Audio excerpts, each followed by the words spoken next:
Tama-tama na itong paksiligang ito, basta kayo magtinu tayo lahat, mahalin natin ng Pilipinas. Sapagkat napakahirap po ng buhay ngayon, kagaya na lang ng ating healthcare sa Pilipinas, sobrang hirap pong magpagamot, ang mahal pong magpagamot, marami pong kulang na ospital at gamot, kaya alagaan po ang sarili. Lumalaban ako parang, sige, ilaban natin to. Hindi ako yung basta yung tipo ng tao na parang aatras dahil may doubt ako. Siguro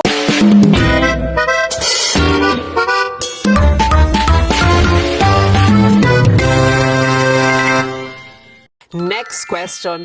Nakain ko tuloy yung mic. Sabi ni Kim Mark, do you see Pax Silica as beneficial for local economy or a threat to our sovereignty? Ako, I believe po na there are pros and cons of the Pax Silica. Wow! Sa pros niya or sa good side niya, magkakaroon ng maraming trabaho nga naman. Totoo, maaari magkaroon ng maraming trabaho, unang-una sa construction. Maraming mabibigyan ng oportunidad na makapagtrabaho sa pagbuo ng gagawing kumpanya or the Pax Silica. If ever na matuloy, maaaring maraming mabigyan ng trabaho, maraming magiging hiring na trabaho. Pero hindi natin masisigurado kung lahat ng empleyado ay or majority ng empleyado ay Filipino. Yun ang pros niya, maraming mabibigyan. Pero ang cons po ng Pax Silica, again, to the views and opinions of the guests, the host, the views of the management, and the network. Hindi po ako nakapag-research. Honestly, dadakdak lang po ako pero hindi po ako nag-research. Sabi po sa mga nababasa ko lang din naman ng mga social media posts na base din naman sa research nila, napakalaki kasi ng pwedeng makuhang hectares ng lupa kapag binuo ang Pax Silica, di ba ga? Sabi, aabutin daw siya ng 44 times na sinlaki ng Philippine Arena. And doon pa lang sa area na itatayong yon, sabi po, sa Tarlac siya itatayo. So, sa sobrang lawak na yon, marami ang pwedeng mapaalis sa lupang pagtatayuan, maraming rice field ang mawawala, marami ang maapektuhang bodies of water na pagkukunan nila. Unang-una, naniniwala po ako na ang ating bansa ay mayroon ng kakulangan sa supply ng bigas. Tayo po ay nag-import na mula sa ibang mga neighbor countries natin like the Vietnam, Thailand, and kung iisipin niyo po, dati po tayo ang pinupuntahan nila para dito sila mag-aral ng agriculture, pero ngayon sa panahon pong ito, tayo na ang nag-i-import sa mga karating nating bansa at sobrang nakakalungkot. Ikalawa, bukod sa mga bigas pong yan, yung bodies of water na sinasabi na marami ang magiging epekto niya sa tubig. Marami na nga, sobrang hirap na nga po ng supply natin ng tubig. Maraming dam ang natutuyo. Sobrang hindi na nga po natin masupplyan din ang mga rice fields ng proper irrigation. Di ba nga po, marami pong mga komunidad ang walang supply ng tubig. Tapos makakarinig po tayo ngayon ng maraming supply ng tubig. Wow! Sa ngayon, marami po tayong supply ng tubig. Paano po pag dumating ang 2, 3, ika-5 taon, ika-10 taon, naubusan po tayo ng tubig? Saan po tayo kukuha ng tubig? Sa dagat po ba tayo iinom? So, magiging problema na naman po siya ng ating lipunan. May papasok na trabaho, pero sobrang laki po ang magiging epekto nito sa mga komunidad, sa ecosystem, and also sa mga taong nakatira na paaalsin natin sa pagtatayuan ng Pax Silica. Kaya, mahirap man po siya na i-yes or i-no, pero siguro naniniwala po ako na hindi lang naman siguro ang Pax Silica ang pwedeng maging paraan para umunlad ng ating bansa. Ang Pilipinas po is a very potential country. We have all the resources, the natural, sobrang dami po natin na meron tayo. Dagat, lupa, kabundukan, marami tayong mga tao na pwedeng magtrabaho, pero hindi tayo nabibigyan ng pansin or hindi tayo nabibigyan ng pagkakataon na magkaroon ng magandang gobyerno. 'Di ba po? Alam niyo po 'yan na lahat tayo napapansin natin na lahat tayo dumarana sa hirap, sa krisis, sa korupsyon, and siguro po, the good governance, yun ang pinakakailangan natin para umunlad tayo. Hindi natin kailangan ng ibang mga ganyan para lang yumaman ang ating bansa. At hindi naman din natin sigurado kung ang magiging income ng paksilikang yan ay pupunta ng tama sa mga Filipino. So, again, sa susunod na henerasyon or sa mga susunod na magiging botohan, please po, isipin nyo po hindi lamang po inyong sarili at ang inyong emosyon. Isipin nyo po yung maaaring maging epekto ng inyong magiging anak, magiging apo in the future kapag pinaupo nyo po ng pinaupo ang mga taong wala namang totoong pagmamahal sa ating bansa. Alam nyo po, kung iisipin talaga, yung mga neighbor countries natin, unti-unti na silang lumalago, unti-unti na silang yumayaman, unti-unti silang gumaganda dahil mahal nila ang bansa nila. Alam niyo po, naniniwala ako, nakikita ko talaga, sobrang devoted, sobrang silang patriotic sa country nila. Vietnamese, the Thai, the Indonesian, mahal na mahal nila ang bansa nila. Though hindi sila totally yung talagang sobrang solid lahat. Pero alam nyo, sobra silang mapagmahal sa bansa nila. At sana po, wag po tayong bumasi lamang sa pagpili ng tao, base lang sa emosyon natin. Isipin po natin na pumili tayo ng tao na tutulong na ibangon ang Pilipinas. Kasi sa sitwasyon po natin, layo na po ng sitwasyon natin sa mga bansa nating kapitbahay. So, lumayo na tayo sa paksilikang yan. And ako, masasabi ko lang sa paksilika, for me po base po sa mga nakikita ko lamang, hindi naman nga ako sabi ko nga, hindi naman po ako hindi po ako environmentalist, hindi po ako taga-government, or hindi po ako, inuunahan ko na po kayo kasi baka po makarinig po tayo ng mga bashing. Pero para po sa akin, parang hindi po ako makaka-yes sa paksilika kasi sobrang laki po ng pwedeng maging epekto niya sa atin. So sana sa ibang bagay na lang tayo magbigay ng focus para malay mo in the future magkaroon na ng pagbabago ang ating bansa. At mahalin po natin ang ating bansa, no po, dahil, di ba nga po, ang mamatay ng walang nagtatanong, di ba? Ang mamatay sa sarili nating bansa, nakakagigil. Mamamatay talaga tayo dahil sa nangyayari sa ating bansa. And I thank you. Tama-tama na itong paksiligang ito, basta kayo magtinu tayong lahat, mahalin natin ang Pilipinas. Okay. Thank you kay Kim Mark. Ang dami nitong exposure ng tanong na ito. Okay. Sabi ni Kim Mark, sabi ni CPAJ, hi Zipe, kung bibigyan ka ng pagkakataong maging superhero, anong superpowers ang gusto mong magkaroon? A, invisible ka pero di kasama ang buhok.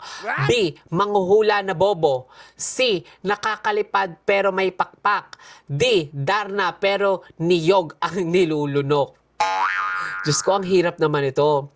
Ako, ang magiging sagot, ang pipiliin ko sa ABCDI, siguro letter D. Wow. Letter D, Darna pero niyog ang nilulunok. Kasi feeling ko, mas masarap lumunok kapag malaki. Yes, mas masarap. Kaya letter D, hindi ko na pahahabain AJ, pero gusto ko mas the bigger, the better! Wow. Tsaka the bigger, the more.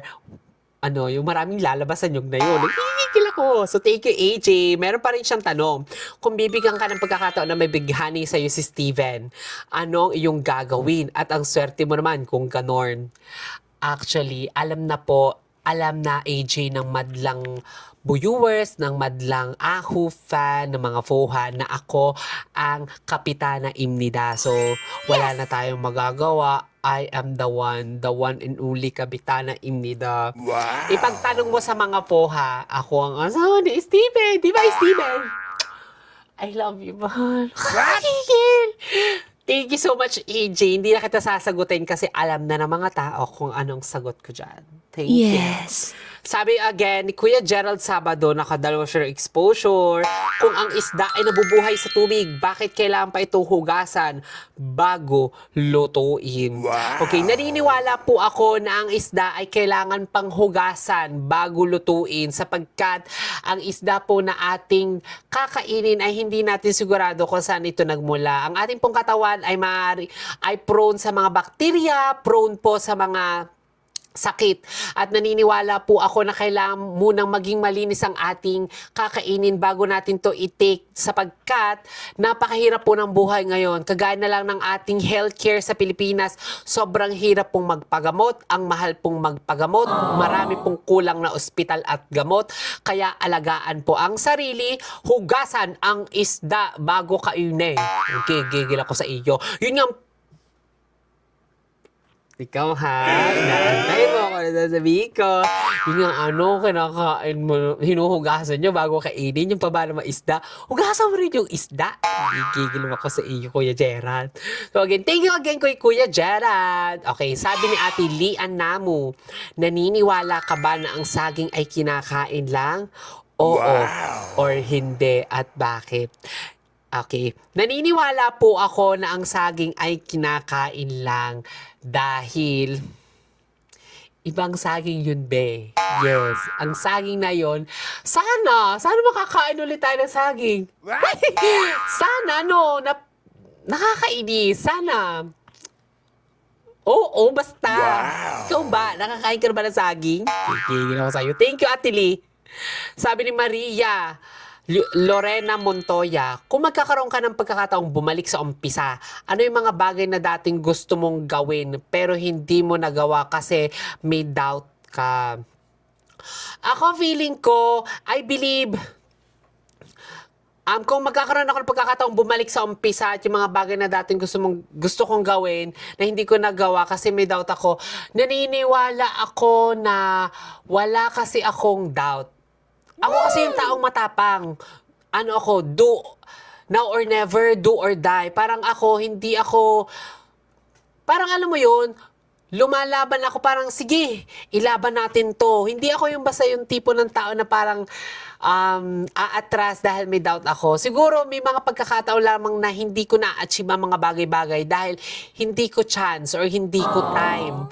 Hindi para sa akin yung bagay na yun or may kakulangan kaya hindi ko nagagawa mga bagay-bagay. Pero ako po yung tipo, I believe na ako yung tipo ng tao na walang doubt. Parang matapang ako eh. Parang gusto ko subukan, gusto ko malaman. So, naniniwala ako na, pero yung palang doubt, feeling ko yung mga fears ko, alam mo, takot ako sa matataas, takot ako sa mahahaba. What? Takot ako.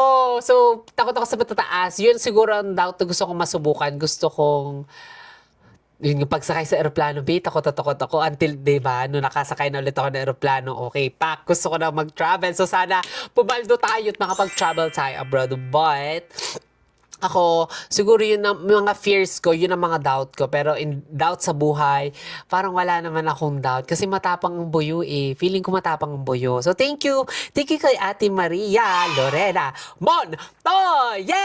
Wow! Thank you. Okay, sabi ni Vince Santos, paano kung po? Pakisagot po agad-agad. What? Lasing ka ba, kuya? Paano kung po? Anong yun?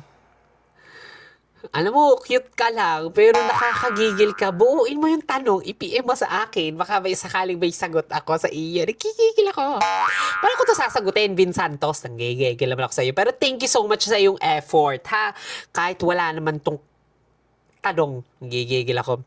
Sabi ni Avi Oliva, Avi Oliva, why should I hire you? Wow! Yan, okay. You should hire me because I'm really tired of my job. You should hire me because I have the capabilities to be the next Miss Universe. If I were to be the next Miss Universe, I would raise my voice to the certain causes of HIV, which is very relevant to my country, which is the Philippines. And I've learned a lot from the slums of Tondo, Manila, and I've been there so much. So I think the most important thing in my life is my family. And I thank you, Abby Oliva. Napakaganda ng tanong mo, pero sana, alam mo, you should hire me because hiring kayo. Yes, hiring kayo. Bakit ka pa magtatanong? You can unlock my capability when you hired me, di ba ga? Paano malalaman kung hindi mo susubukan? So, hire me. You can fire me kung hindi mo ako hindi mo ko type. Di ba? Yun lang yun. Hiring kayo. Kaya you can hire me. Okay. Thank you so much, Ave. Sabi ni Amir, ano mas gusto mo? Sampalin ka ng nanay mo sa maraming tao? What? O sampalin ka ng maraming tao sa harap ng nanay mo? Sagot! What? Ako, I believe mas gusto ko po na sampalin ako ng maraming tao. Mas gusto ko pong sampalin ako ng nanay ko sa maraming tao. Bakit? Hindi ko alam. Bakit? Ba't ako sasampalin? Gigigil naman ako. Hindi nga ako... Napalula ako ng Chinese bamboo pero never niya ako nasampal. Tatay ko ay isang beses lang ako nabuntal sa buong buhay ko. And siguro feeling ko mas pipiliin ko pa rin na sampalin ako ng nanay ko sa maraming tao kumpara sampalin ako maraming tao sa harapan ng nanay ko kasi ayoko na makikita niya akong nasasaktan. Feeling ko ayoko makita niya akong umiiyak. Ayoko makikita niya ako na mahina. Gusto ko makita niya ako bilang strong para maging matibay din sila ng aking magulang. And ayoko kasi maging ako yung tipo ng tao na ayoko maging pabigat, ayoko maging cause ng kanilang pag-iisip na maging mahina. So, mas pipiling ko pa rin sampalin ako ng nanay ko sa maraming tao dahil kahit naman maganda or masama ang mangyari sa akin, huhusgahan pa rin tayo ng tao. You will judge me. I'm not the book, but you are a judger. Gigigil ako talaga.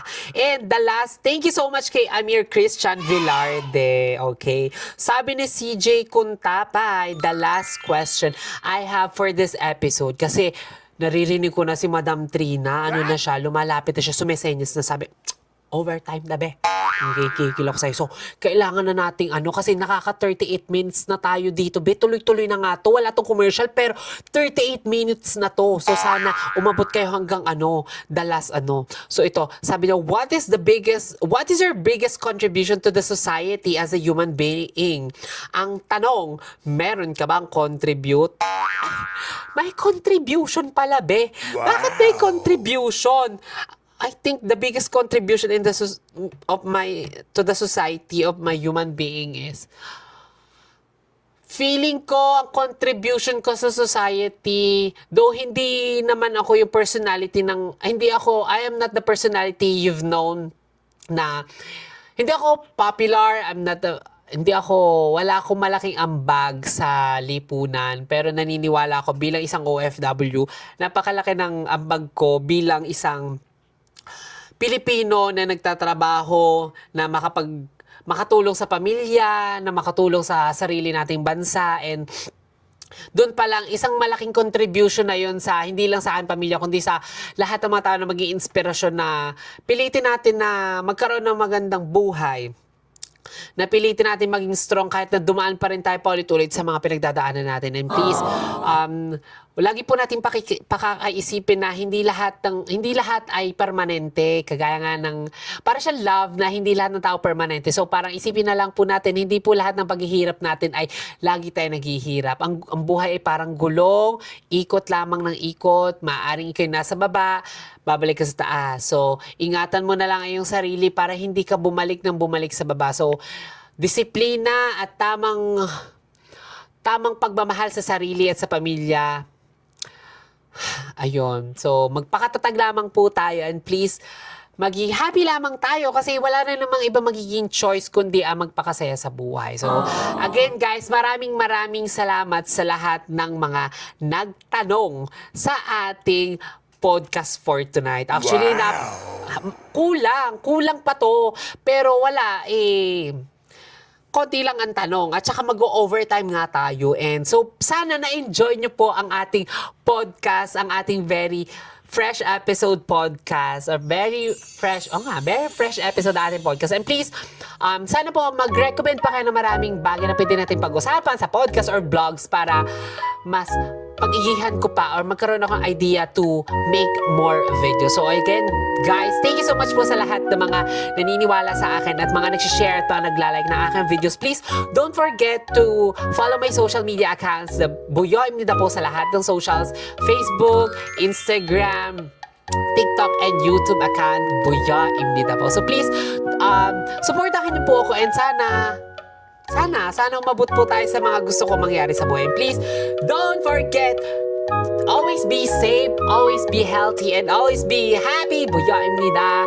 When the time is right, I, the Lord, will make it happen. So that's all for tonight. Have a good night. Malulubat na ako. Thank you so much po.